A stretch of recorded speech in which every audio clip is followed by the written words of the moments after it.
നമസ്കാരം. ഞാൻ doctor P Lakshmi Ammal, പട്ടം SUT ആശുപത്രിയിലെ ഗൈനക്കോളജിസ്റ്റാണ്. നമ്മൾ വളരെയധികം മുറവിളി കേൾക്കുന്ന അല്ലെങ്കിൽ പൊതുജനം മുറവിളി കൂട്ടുന്ന ഒരു കാര്യമാണ് ഗർഭസമയത്തും പ്രസവ സമയത്തും വരുന്ന സിസേറിയൻ്റെ കൂടുതൽ എന്നുള്ളത്. അനാവശ്യമായി ഡോക്ടർമാരും ആശുപത്രികളും സിസേറിയൻസ് ചെയ്യുന്നു, സിസേറിയൻ്റെ എണ്ണം വളരെ കൂടുന്നു എന്നുള്ളത്. അപ്പം ഞാൻ ആലോചിക്കുകയായിരുന്നു, ഡോക്ടർമാരും ആശുപത്രിയും വിചാരിച്ചാൽ ഈ കൂടി വരുന്ന സിസേറിയൻ കുറയ്ക്കാൻ പറ്റുമോ എന്നുള്ളത്. അതിനെപ്പറ്റി ഒരു വിചിന്തനമായിക്കോട്ടെ ഈ വീഡിയോയിൽ നിന്ന് ഞാൻ തീരുമാനിച്ചു.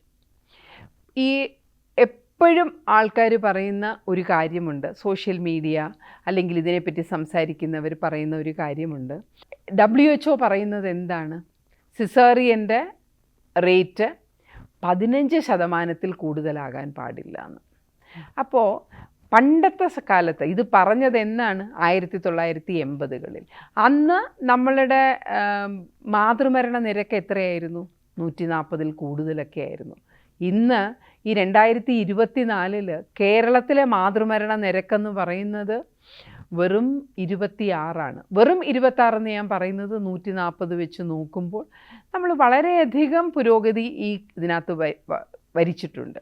ഇതിൻ്റെ ഒരു പ്രധാന കാരണമെന്ന് പറയുന്നത്, വേണ്ട സമയത്ത് നമ്മൾ പ്രസവം നീട്ടി കൊണ്ടുപോകാതെ അമ്മയുടെ ആരോഗ്യത്തെയും കുഞ്ഞിൻ്റെ ആരോഗ്യത്തെയും കണക്കാക്കി നമ്മൾ വേണ്ട സമയത്ത് സിസേറിയൻ ചെയ്യുന്നു എന്നുള്ളത് കൊണ്ടാണ്.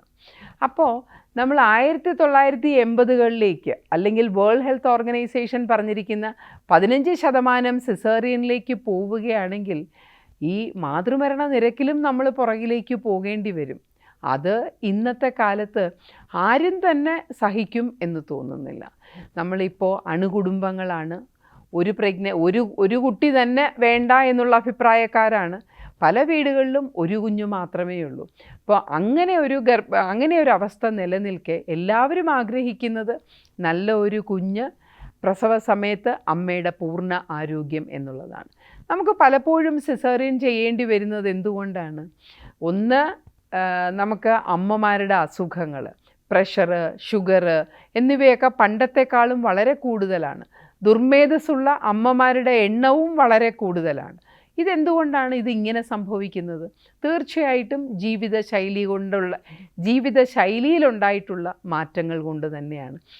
ശാരീരികമായ വ്യായാമം ചെയ്യാത്ത അമ്മമാർ, വീട്ടിലും വലുതായിട്ട് ജോലികളൊന്നുമില്ലാതെ എല്ലാം മെഷീൻസിൻ്റെ സഹായത്തോടു കൂടി വീട്ടിലെ ജോലികളെല്ലാം തീർക്കുന്ന സ്ത്രീകളാണ് നമുക്കുള്ളത്.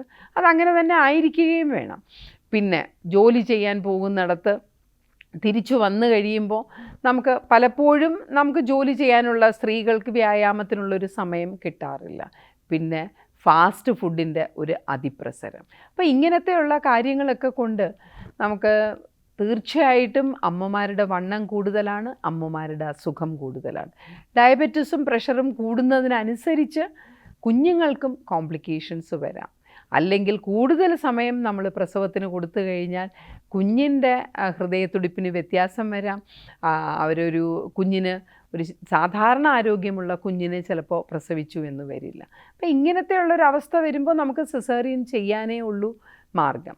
പിന്നെ കുഞ്ഞിന് ശ്വാസം മുട്ടുക എന്നുള്ളതൊക്കെ നമ്മൾ വളരെ ഇമർജൻസി ആയിട്ട് സിസേറിയൻ ചെയ്യുന്നതിൻ്റെ ഒരു കാരണമാണ്.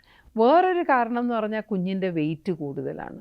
കുഞ്ഞിൻ്റെ വെയിറ്റ് കൂടുന്നതിൻ്റെ കാരണം എന്താണ്? അമ്മയുടെ പോഷകങ്ങൾ കൂടുമ്പോൾ അമ്മയ്ക്ക് വ്യായാമം കുറയുമ്പോൾ തീർച്ചയായിട്ടും കുഞ്ഞിൻ്റെ വെയിറ്റ് കൂടും. പിന്നെ ആർക്കും വേദന സഹിക്കാൻ വയ്യ.